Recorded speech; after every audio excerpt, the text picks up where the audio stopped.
নির্মাতা রায়হান রাফি নির্মিত তুফান সিনেমাটি মুক্তির আগেই কুড়ালো নকলের দুর্নাম।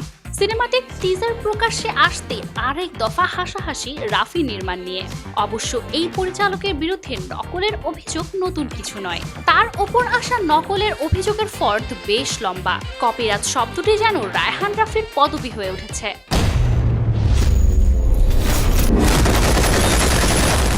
প্রকাশিত 1 মিনিট 21 সেকেন্ডের টিজারে শাকিব যেভাবে হাজির হয়েছেন সেভাবে আগে কখনো দেখা যায়নি। তবে এই লোক যে ভারতীয় ছবি থেকে ধার করা তা খানিকটা অনুমেয়।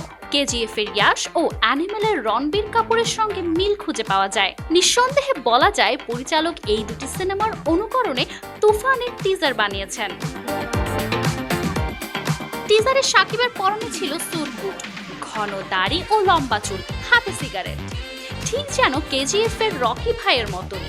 আর যারা অ্যানিমেল দেখেছেন তারা খেয়াল করলে দেখবেন রণবীরের মতোই লাগছে শাকিবকে। অর্থাৎ এর অ্যাকশন দৃশ্য এই দুটি সিনেমারই অনুকরণ। এদিকে চঞ্চল চৌধুরীকে দেখা গেল টিজারের একদম শেষে। শাকিব খানের তাণ্ডবে তিনি দিয়েছেন তাচ্ছিল্যের হাসি।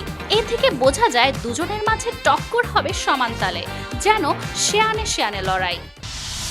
তুফান, খুব ভয় পাইছি রে।